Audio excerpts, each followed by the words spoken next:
Now moving right along to organs, we'll start in the oral cavity, which is this whole area here. So we'll start from the outside. This space between the cheek and the gums is called the vestibule. It's just the space here. The gums themselves are called the gingiva. Then you have this ridged part of the palate, which is the hard palate. And then you come back into the soft palate area here. This is the soft palate.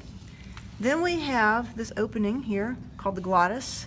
From the glottis, I can reach into the trachea with my probe.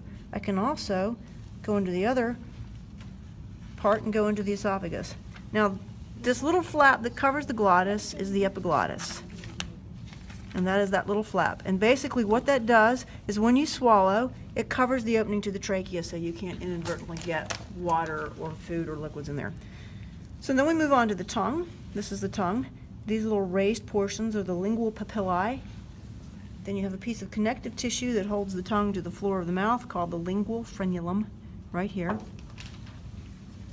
And then we have a few ducts and glands we need to know about, one of which is the parotid salivary gland right here.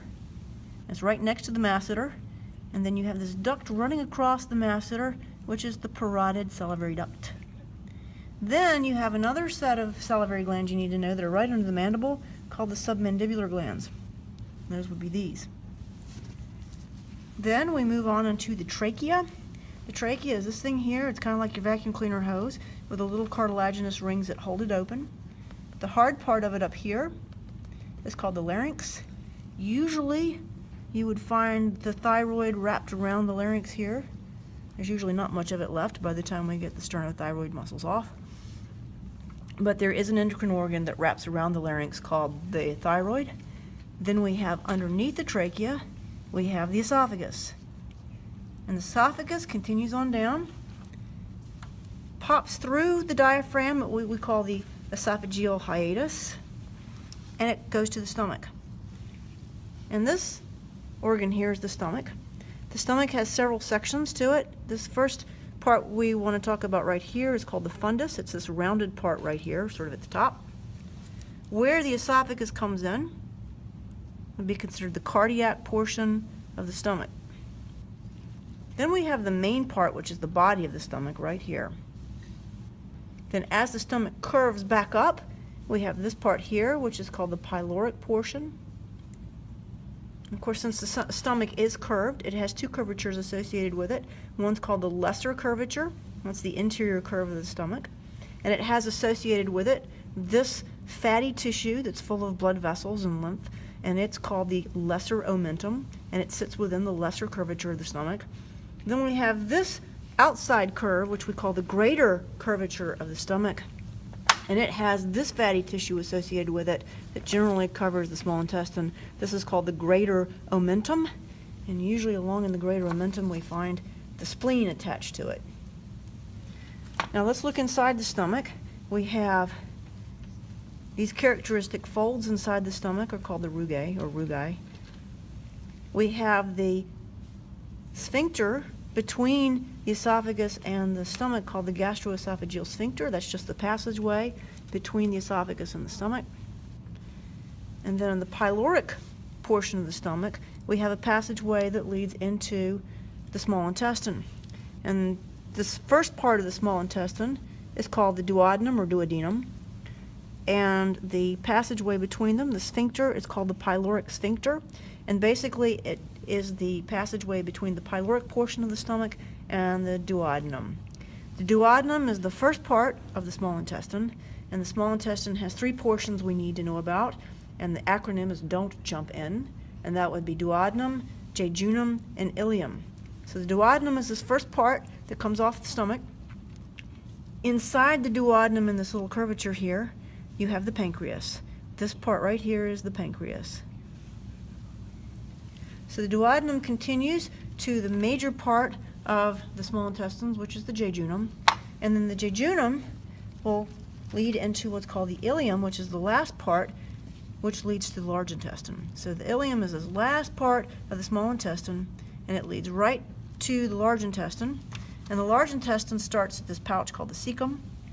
Then you have the ascending colon, then the transverse colon, then the descending colon, and as the descending colon passes through the hips behind the bladder, it becomes the rectum. So in this pouch, this cecum, we have another passageway between the ileum and the cecum called the ileocecal sphincter, and that would be this one right here. You can see it right there. And that's a sphincter that controls the movement of material from the small intestine into the large intestine. Then we can see the kidney here. The kidney has this external feature we need to know called the hilum. This is where the blood vessels come into it. Then if we open the kidney up, we can see that it has an outer layer called the cortex and an inner part called the medulla. And then we see this structure right here, looks kind of like a little smiley face, called the renal pelvis. From the kidney comes this tube called the ureter. The ureter carries urine down into the urinary bladder, and the urinary bladder carries urine outside the body through the urethra, which is right here in this cat. And behind it, this is a male cat, so directly behind it we have the rectum. And since this is a male cat, we can look at the male gonads here. And we have, or the male reproductive system, we have the testis, which is the gonad.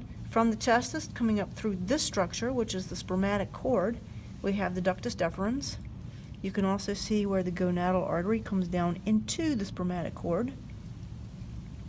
And we also have this structure here, which is the penis. And then this testicle is dissected out, this testis is, but this one is not. It's still in this scrotum, which we left intact. Also, while we're here, we'll go back up to the liver real fast before we get to the female reproductive system. And we see the liver is a very large organ, and it has 5 lobes that we need to know. On the left-hand side, we have the left lateral lobe, the left medial lobe. Then we have the right medial lobe, which is this huge lobe which covers most of the rest of the liver. So this right medial lobe is the largest lobe and also has within it this gallbladder, which is this greenish teal colored pouch in here. So then we kind of pull the right medial lobe back, and here we have the right lateral lobe, and then we have the right, or the caudate lobe, just the caudate lobe, and it's kind of a fishtail shape.